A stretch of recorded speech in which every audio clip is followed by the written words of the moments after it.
വനിതാ ഡോക്ടറെ ബലാത്സംഗം ചെയ്ത് കൊലപ്പെടുത്തിയ കേസിൽ കൊൽക്കത്തയിലെ ആർ.ജി. കർ മെഡിക്കൽ കോളേജിലെ 5 ഡോക്ടേഴ്സിനെ CBI സംഘം ചോദ്യം ചെയ്തു. മെഡിക്കൽ കോളേജ് ആക്രമിച്ച കേസിൽ 9 പേർ പോലീസിന്റെ പിടിയിലായി. തെളിവുകൾ നശിപ്പിക്കാനായിരുന്നു ആക്രമണമെന്ന് കൊല്ലപ്പെട്ട ഡോക്ടറുടെ ബന്ധുക്കൾ ആരോപിച്ചു. ആക്രമണത്തിന് പിന്നിൽ BJPയും ഇടതുപ്രവർത്തകരുമാണ് എന്നായിരുന്നു മുഖ്യമന്ത്രി മമതാ ബാനർജിയുടെ കുറ്റപ്പെടുത്തൽ. ഇന്നലെ രാത്രിയിലായിരുന്നു ആർ.ജി. കർ മെഡിക്കൽ കോളേജിൽ ആൾക്കൂട്ടത്തിന്റെ ആക്രമണം.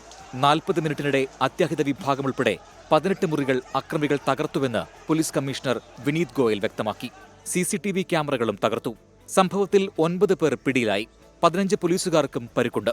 തെളിവുകൾ നശിപ്പിക്കാനായിരുന്നു ആക്രമണമെന്ന് കൊല്ലപ്പെട്ട ഡോക്ടറുടെ കുടുംബം ആരോപിച്ചു. കോൺഗ്രസ് നേതാവ് അധിർ രഞ്ജൻ ചൌധരിയും ഇതേ ആരോപണമുന്നയിച്ച് രംഗത്തെത്തി. ആക്രമണത്തിനു പിന്നിൽ തൃണമൂലിന്റെ ഗുണ്ടകളെന്ന് BJP ആരോപിച്ചു. തെളിവുകൾ നശിപ്പിക്കപ്പെട്ടിട്ടില്ലെന്നാണ് പോലീസിന്റെ വിശദീകരണം. വനിതാ ഡോക്ടറെ ആക്രമിച്ചത് ഒരാൾ മാത്രമാണെന്ന് പറഞ്ഞിട്ടില്ലെന്നും ശാസ്ത്രീയ തെളിവുകൾക്കായി കാത്തിരിക്കുകയാണെന്നും പോലീസ് പറയുന്നു. മെഡിക്കൽ കോളേജിലെത്തിയ ബംഗാൾ ഗവർണർ CV ആനന്ദബോസ് സമരം ചെയ്യുന്ന ഡോക്ടേഴ്സുമായി കൂടിക്കാഴ്ച നടത്തി. ഒപ്പമുണ്ടെന്ന് സമരക്കാരോട് ഗവർണർ പറഞ്ഞു. This shows the decadence of law and order in Bengali society.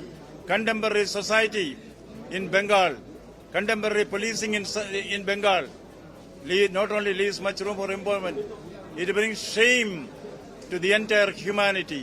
കൊലപാതകവുമായി ബന്ധപ്പെട്ട് ആർ.ജി. കർ മെഡിക്കൽ കോളേജിലെ 5 ഡോക്ടേഴ്സിനെ CBI സംഘം ചോദ്യം ചെയ്തു.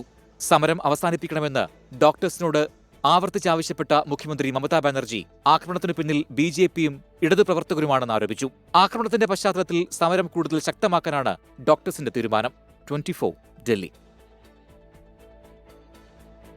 കൊൽക്കത്തയിൽ നിന്ന് ബൽറാം നെടുങ്ങാടി ഏറ്റവും പുതിയ വിവരങ്ങൾ നൽകും. ബൽറാം, എന്താണ് കൊൽക്കത്തയിലെ സാഹചര്യം? അവിടെ എത്തിയപ്പോൾ എന്തൊക്കെയാണ് കാണാൻ കഴിഞ്ഞത്? ക്രമസമാധാന നില തകർന്നു എന്നതടക്കം വലിയ വിമർശനങ്ങൾ ഗവർണർ ഉന്നയിക്കുന്നുണ്ട്. അപ്പോൾ കേൾക്കുന്നു, കേന്ദ്രമന്ത്രി ഈ പ്രതിഷേധത്തിൽ പങ്കെടുക്കാനായി കൊൽക്കത്തയിലേക്ക് വരുന്നു. മുഖ്യമന്ത്രി മമതാ ബാനർജി തന്നെ അവിടെ ഈ പ്രതിഷേധം തണുപ്പിക്കാൻ നാളെ തെരുവിലേക്ക് വരുന്നു എന്ന് കേൾക്കുന്നു. അപ്പോൾ ഇതൊരു സങ്കീർണമായ നിയമപ്രശ്നം, സങ്കീർണമായ ക്രമസമാധാന പ്രശ്നം, അതിസങ്കീർണമായ രാഷ്ട്രീയ പ്രശ്നമൊക്കെയായി അവിടെ മാറുകയാണല്ലോ, അല്ലേ?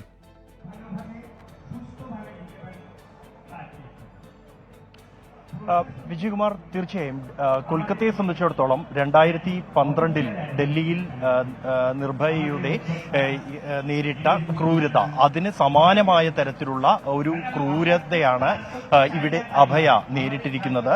വലിയ തോതിലുള്ള ഒരു പ്രതിഷേധം തന്നെ ഇതിന്റെ ഭാഗമായി കഴിഞ്ഞ ദിവസങ്ങളിൽ കൊൽക്കത്തയിൽ ഉണ്ടായി.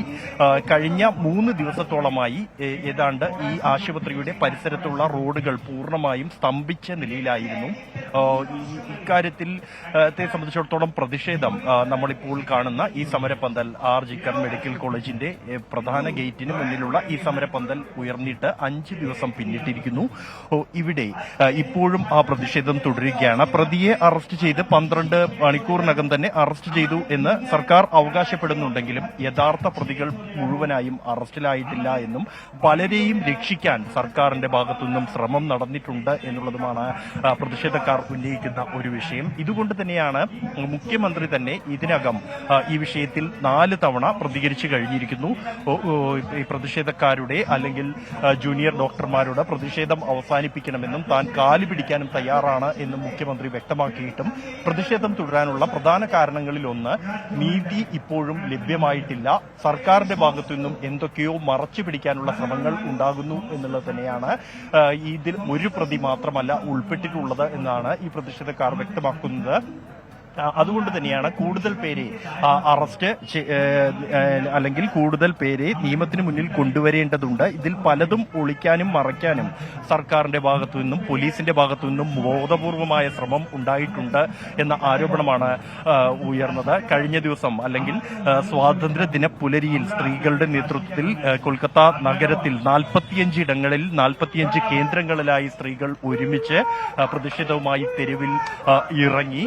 ആ ഒരു പ്രതിഷേധം തുടർന്ന് മണിക്കൂറുകൾക്കകമാണ് ആശുപത്രി അടിച്ചു തകർക്കുന്ന ഘട്ടത്തിലേക്ക് വരെ കാര്യങ്ങൾ എത്തുന്ന ഒരു സാഹചര്യമുണ്ടായത്. വലിയ ക്രമസമാധാന പ്രശ്നങ്ങൾ കഴിഞ്ഞ മണിക്കൂറുകളായി കൊൽക്കത്തയിൽ ഉണ്ടായിരുന്നെങ്കിലും ഇന്ന് പ്രതിഷേധങ്ങൾ ഈ ആശുപത്രിക്ക് പുറത്തുള്ള പ്രതിഷേധങ്ങൾ ഏതാണ്ട് ശാന്തമായിട്ടുണ്ട്. CBI അന്വേഷണം ആരംഭിച്ചത് ഉൾപ്പെടെ ഇതിനെ ഒരു കാരണമായിട്ടുണ്ടെങ്കിൽ പോലും ഏത് നിമിഷവും വീണ്ടും പ്രതിഷേധം ശക്തി പ്രാപിക്കാവുന്ന ഒരു സാഹചര്യം നിലനിൽക്കുന്നുണ്ട് എന്ന് തന്നെയാണ് നമുക്ക് കാണാം. ഈ ആളുകൾ പിന്തുണയുമായി ഇവിടേക്ക് ഓരോ നിമിഷവും എത്തിക്കൊണ്ടിരിക്കുകയാണ്. ഈ ഒരു സംഭവത്തിന്റെ ഹീനകൃത്യത്തിന്റെ ഗൗരവം മനസ്സിലാക്കി കണ്ടറിഞ്ഞും കേട്ടറിഞ്ഞും ജനങ്ങൾ ഇവിടേക്ക് എത്തിക്കൊണ്ടിരിക്കുന്നു. കൂടുതൽ പേർ, സ്ത്രീകൾ അടക്കമുള്ള പ്രതിഷേധക്കാർ ഈ പെൺകുട്ടിക്ക് ജൂനിയർ ഡോക്ടർക്ക് നീതി ഉറപ്പാക്കണം എന്നാവശ്യപ്പെട്ടുകൊണ്ട് തെരുവിൽ ഇറങ്ങിക്കൊണ്ടേയിരിക്കുന്ന കാഴ്ചയാണ് ഉള്ളത്. എന്തായാലും CBIയുടെ അന്വേഷണം പുരോഗമിക്കുന്നു.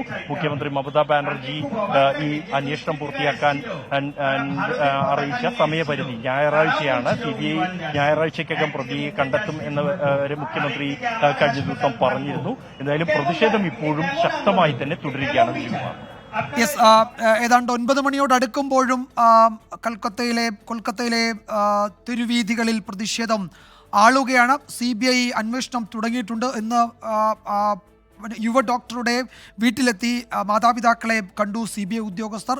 ആശുപത്രിയിലെ ഡോക്ടേഴ്സിനെ ചോദ്യം ചെയ്തിട്ടുണ്ട്. തെളിവ് നശിപ്പിക്കാൻ വലിയ ശ്രമം നടക്കുന്നുവെന്ന ആരോപണം ശക്തമാണ്. മമതാ ബാനർജി ഇക്കാര്യത്തിൽ ചില നീക്കങ്ങൾക്ക് തയ്യാറെടുക്കുന്നു, രാഷ്ട്രീയമായി ഇതിനെ പ്രതിരോധിക്കാൻ ചില നീക്കങ്ങൾക്ക് തയ്യാറെടുക്കുന്നു എന്ന വിവരം കൂടി ഇപ്പോൾ വരുന്നുണ്ട്. ഒരു പക്ഷേ നാളെ അത്തരം സൂചനകളാകും കൊൽക്കത്തയിൽ നിന്ന് വരിക. ബൽറാം നെടുങ്ങാടിയാണ് വിവരങ്ങൾ നൽകിയത് കൊൽക്കത്തയിൽ നിന്ന്.